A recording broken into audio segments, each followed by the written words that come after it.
Vamos a continuar con el ciclo del conversatorio con el profesor Jorge Baral. Profesor jubilado de la Universidad Simón Bolívar. Él es fundador de todo lo que son estudios de computación en la universidad.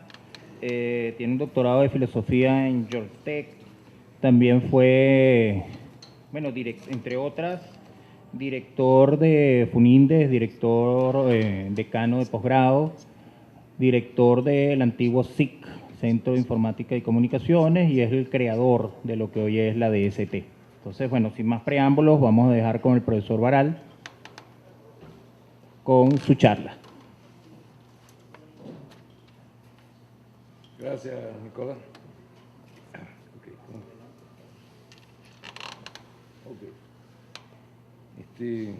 Bueno, como me pidieron que hiciera esto, preparé la presentación y me salió en 1 hora 40 minutos, pero tuve que hacer un recorte y empecé a quitar cosas, pero el último ejercicio que hice me salió en 17 minutos.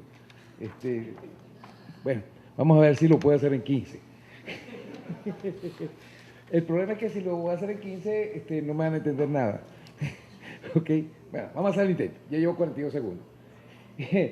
Me pidieron que hablara de la filosofía. Es que la gente ahora me conoce como filósofo, no como computista ni como ingeniero. Yo soy ingeniero civil especializado en carretera, pero toda mi vida estaba en el mundo de la computación y realmente últimamente me he dedicado a la filosofía, pero no solo a la filosofía en términos generales, sino en particular he estado muy interesado en la filosofía de la información y la filosofía de la computación, que tiene un componente filosófico, pero esa es otra charla. O sea, los invito para hablar de esa charla, para hablar de eso. Vamos a hablar ahora de la fundamentación de no sé cuál es ¿dónde es que tengo que dar aquí? Ajá, okay. Vamos a hablar de la fundamentación de lo que es la ley. Vamos, ese es el punto. ¿Dónde es que te lo doy aquí? ¿Para adelante? ¿Aquí? No, ya. Yo tengo un amigo que dice que yo tengo la destreza digital de un paquidermo. Vamos a ver. ¿Aquí? Aquí. Vamos a hablar un poquito de antecedentes, sistemas de operación, software libre, infogobierno y software público. María Alonso, voy a hablar de eso. ¿Ok? Software público. Pero vamos a decir por qué. Primero, antecedentes es por qué. La culpa todo lo tiene el señor Leibniz. Señor Leibniz, pues sí, por eso es que me demoro 1 hora y 40. Realmente lo que pasa con Leibniz es, todos los conocemos como, los que estudian ingeniería y tal, los conocemos como un matemático. Pero en realidad Leibniz era abogado. Él fue filósofo, estudió filosofía y realmente se interesó en los procedimientos, en la metodología. Claro, como abogado tenía que saber de razonamiento y pelear, y entonces veía la lógica, pero veía que por un lado se desarrolló la lógica, por otro lado la matemática, y no tenía nada que ver lo uno con lo otro. Entonces por eso es que es el padre de la lógica matemática, porque él pensó que la matemática debería mezclarse con la lógica y desarrollarse de forma conjunta. Para efecto de eso, él pensó que realmente había 2 aspectos importantísimos que había que desarrollar. Uno era un lenguaje apropiado, porque realmente en la matemática se desarrollaban con simbolismo y tal, pero desarrollaban como ustedes lo usan, o como lo usamos nosotros, hecho ad hoc en particular, no una cosa estructurada, y él pensó que tenía que desarrollarse un lenguaje bien estructurado para expresar el formalismo, y eso fue un aspecto importante que él llamó característica universalis. Pero por otra parte pensó que realmente muchos de los cálculos, si se tenía un buen lenguaje, un buen esquema, podían hacerse mecánicamente. Entonces él ilustró eso tomó la máquina de Pascal, que era una sumadora, y le hizo un ajuste y la convirtió en una máquina que multiplicaba y dividía. Y ese es el aritmómetro de Leibniz, o sea que también era un ingeniero, en cierta medida. Él entonces, eso lo llamó el calculus ratiocinator. Entonces, habían 2 cosas, el mecanismo de cómputo y la lógica para realmente manejar los procedimientos de cómputo. Bueno, pasaron un bojote de años, ahí está, en el 47, cuando George Boole, un hijo de un zapatero que no tuvo formación, no había plata para formarle, como más o menos ahora tenemos, pero él amaba el álgebra y realmente se inspiró en los trabajos de ¿quién era? No me importa, de alguien. Y desarrolló una lógica una álgebra para la matemática que se llama el álgebra de Boole, que realmente se centra en ceros y unos. Esa álgebra de Boole nos importa porque en cierta medida un estudiante de MIT en ingeniería eléctrica que se llama Claude Shannon, le pareció que era fabuloso. Él era, como estudiante de ingeniería eléctrica, él estaba desarrollando, se estaba encargado de manejar los relés que controlaba, que usaba Vannevar Bosch, que era su profesor de ingeniería eléctrica en MIT, y entonces allí él le pareció que era importantísimo desarrollar cosas basadas en ese esquema de relé, de cierre abierto, pasa o no pasa electricidad. Y con eso Shannon, en su tesis de grado de maestría, terminó siendo el fundador de lo que hoy en día se llama teoría de la conmutación. Todo lo que es la base de la conmutación, que se usa tanto en los circuitos digitales de los computadores como en los esquemas de enrutamiento de las redes de Internet y en todo el mundo de las redes. O sea que realmente es uno de los grandes promotores de lo que hoy en día vivimos. Shannon también siguió trabajando en eso, fue contratado por los Bell Labs y realmente a trabajar en cómo formalizar los mecanismos de comunicación, y en el 1948 escribió un libro que se llama A Mathematical Theory of Communication, donde realmente hablaba era de comunicación de información. Es lamentable que hoy en día nosotros hablamos de TIC, y mucha gente habla de TIC, y eso es redundante porque en la comunicación, cuando hablamos de comunicación, podemos hablar de comunicación como la que a mí me enseñaron a hacer, que es comunicación entre dos pueblos cuando se desborda el río, que es una comunicación física, pero ellos hablaban de comunicación lógica. Entonces, cuando se habla de TIC, estamos hablando de comunicación de información, y la comunicación de información es parte de la ciencia de la información, o de la teoría de la información, de la disciplina de la información. O sea que realmente hablar de TIC, tecnología de información y comunicación, es hablar como más o menos de maracuchos y venezolanos. ¿Okay? Uno está incluido en el otro. Entonces, en cierta medida, lo correcto es hablar de TI. Bueno, esa es la primera lámina. Pasamos. ¿Dónde es que se la aquí? Aquí, a la siguiente. Echamos para atrás un poquito. Me había adelantado. El estilo es ir para adelante y para atrás. Volvemos atrás. Charles Babbage era un matemático también. Tenía una labor, pero él era práctico. Tenía que fabricar unas cartas náuticas. En esa época realmente era importante la navegación para poder manejar el Imperio Británico, desempeñarse en el Imperio Británico. Y entonces, sencillamente, él pensó que esas cartas se podían hacer con métodos mecánicos y se concibió una máquina que llamó máquina analítica. Antes había tenido otras máquinas, pero esta es la última. Y esa era como un modelo de lo que después serían los computadores. Sin embargo, no tuvo la plata, ni el tiempo, ni la tecnología para realmente poder hacer realidad esa máquina. O sea que solo quedó como diseño. En 1943, Huygens, profesor de Harvard, él tomó esas ideas y las hizo realidad. Y construyó una máquina que se llamó Mark I, que es el primer computador electromecánico. Entonces, en esa medida, él es el primer, hace la realidad de Babbage, pero lo hace en el campo electromecánico. Quería mencionar un par de cosas adicionales. En ese computador trabajaron dos personas importantes. Uno se llama John von Neumann, que realmente ya era famoso por su axiomática de la teoría de conjuntos, pero en aquel momento estaba trabajando en los diseños de los procesos de reacción que necesitaba el control que se necesitaba para tener una reacción atómica controlada. Y en ese sentido, él termina trabajando en esa máquina, probando sus modelos matemáticos. También el otro señor era Leontiev, Vasily Leontiev, que trabajó era otro de los software, de los programas que se hicieron en esa máquina para poder manejar los esquemas de insumos, productos, su matriz, que después terminó siendo él por ese producto un premio Nobel.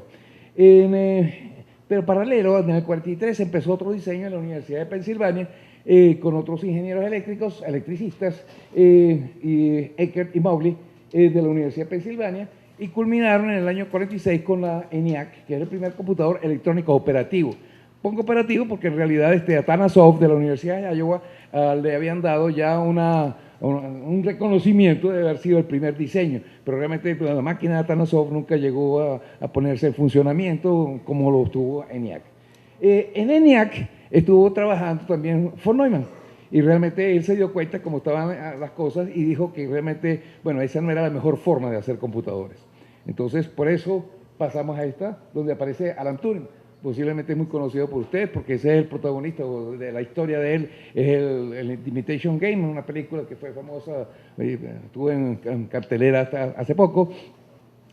Él, en cierta medida, fue también un matemático, No es mayor que von Neumann, es mucho menor, pero lo que pasa es que se le ocurrió la cosa, por lo menos su intervención en esto fue cuando estaba graduándose en su trabajo de grado en la Universidad de Cambridge, que hizo una máquina de cómputo, pero aquí hay un aspecto importante, que hizo no una máquina teórica, sino que esa máquina podía programar otra máquina. Y por eso es que era una máquina universal. O sea que aquí está el germen del concepto de la programación informática, que es lo que alguien después, mucho después, alguien que no era del área, le llamó software y se quedó como software. ¿Okay? En 1947, John von Neumann le pareció que había que producir nuevas versiones de computación y como él estaba en ENIAC, él dijo, no, las máquinas que vayan a hacerse después de ENIAC no pueden hacerse de la misma manera que se hace el ENIAC. Tiene que hacerse de una forma más organizada y sobre todo que sea flexible, que realmente pueda ajustarse a distintos esquemas. Y entonces tomó la idea de von Neumann, von Neumann era el héroe para Turing. O sea, su sueño era ser como von Neumann. Y irónicamente lo que hace la historia es que realmente von Neumann toma las ideas de Turing, de su chamo, y realmente las incorpora y propone un modelo que es lo que se llama arquitectura von Neumann, que realmente es la arquitectura que usan todos los computadores que manejamos hoy en día. O sea que aquí pasamos del mundo de los sueños a unas realidades, que es todo el mundo de los computadores de hoy en día. Eckert y Maulik se le había ocurrido esas ideas y realmente está muy dolido de que realmente le llamaran arquitectura von Neumann y no arquitectura de Eckert y Maulik, porque ellos habían trabajado con algunas ideas. Lo que pasa es que von Neumann fue el que lo puso por escrito y realmente es el que se dio a conocer internacionalmente. Ellos decidieron salirse de la universidad y fundaron una empresa que se llamaba Univac. Bueno, en realidad fundaron una empresa que se llama de otra forma, pero eso lo compró Sperry Rand y realmente Sperry Rand fue el que tuvo una decisión Univac que hizo esa empresa. Y entonces fue el primer computador comercial. Menciono aquí porque es importante porque eso, en esa época Univac se convirtió en el gran jerarca de la computación en los Estados Unidos y ese sería el mundo por correr en aquel momento. Y IBM, que era una empresa fuerte en el procesamiento de datos, gracias. Bueno, me faltaba la cuarta parte. Voy a acelerar. Se me olvidó lo que iba a decir. IBM desarrolló entonces la 650 y lo que quería poner aquí es porque es en el 58 cuando llega el primer computador a Venezuela. Venezuela empieza computación en el 58. Lo empieza, por supuesto, lo trajeron las máquinas, las petroleras, y realmente las petroleras eran en ese momento la Creole, la más importante, la más poderosa en aquel momento, la Shell. El Ministerio de Minas decía que no podía haber una máquina que realmente él no pudiera hacer el seguimiento, por eso realmente Minas también trae, y por supuesto la IBM era el respaldo que tenía que tener. Había una Univac que estaba en Hacienda, que había llegado a Hacienda, pero no tengo detalles de eso. En el 62 viene a la central, llega a la central una 1620. Yo recuerdo que yo estaba en el segundo piso de la Facultad de Ingeniería, estudiaba en mi tercer año de Ingeniería, y en ese momento dije, ¿qué es eso? Me dijeron, llegó el cerebro electrónico. Entonces, era el primer computador científico que realmente llegaba al país.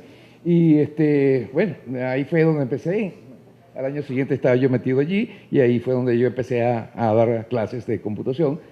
Antes de graduarme, o sea, le da clases a mis profesores de ingeniería. Perdón, ya voy. En el 66 llega a Venezuela la arquitectura 360, tercera generación, y empieza son los primeros mainframe. Bueno, estos son los 650, así eran los 650. Después vinieron, así era la máquina 1620 que fue con la que yo estuve trabajando. Así fueron las 360 que llegaron al país. ¿Okay? Esa era la máquina. Pero fíjense, y aquí el punto importante. Ese no soy yo. Aunque cuando yo también andaba de pelo largo en esa época. Pero fíjense, acá ustedes ven, bueno, aquí no se puede más, bueno, allá ustedes pueden ver que hay por allá unas cintas, están una unidad de discos, hay una cantidad de cosas. Sería complejísimo. Se necesitaba tener una cantidad de personas que operaran eso. Y a alguien se le ocurrió en esta máquina, que eso no lo podían hacer manualmente. Y por eso tenían que desarrollar una programación que operara. Y esos son los sistemas de operación. Lamentablemente, cuando realmente la IBM empezó a a repartirse por toda Latinoamérica, hubo que traducir al español las cosas y los que tradujeron no tenían esa idea de que tenían que lo que era un sistema operativo, lo trajeron como sistema operativo y quedó sistema operativo. Pero un sistema operativo no necesariamente es operativo, con frecuencia no está operativo. Un sistema de operación puede colgarse y deja de ser operativo, pero sigue siendo un sistema de operación. Así como un sistema de nómina no funciona, no es un sistema operativo, pero sigue siendo un sistema de nómina. ¿Okay? O sea que realmente son cosas distintas que es importante distinguir, sobre todo ahora para el efecto de esto, lo que me interesa decir por qué los sistemas de operación. Con los sistemas de operación se empiezan a desarrollar la interconexión de los computadores, surge ARPANET, ya es una ARPANET en los primeros años, en 1977, aquí aparecen una cantidad de cajitas amarillas, son las cajitas donde hay DEC, sistemas DEC, que era la empresa que estaba promoviendo este tipo de tecnología, y aquí está una DEC. Yo quería poner una foto de nuestra DEC, que fue la que trajimos aquí al país en aquel momento, pero las fotos de aquella época eran en filminas y tal, y no las tengo digital. Entonces tomé esta de internet. Y la hermana menor de la DEC era una PDP.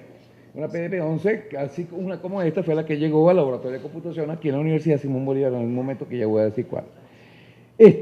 Bueno, el hecho de desarrollar los micros, se desarrollaron las estaciones de trabajo y eso llegó a ser lo que hoy en día manejamos como las granjas. Esta es una foto también de internet de lo que es el centro de computación, el computador, el CPU de Microsoft, de Google, el que da servicio de Google, de acceso a Google, para que vean ustedes lo que ahora, lo que hace el sistema de operaciones es manejar esa ciudad cibernética interna dentro de este conjunto.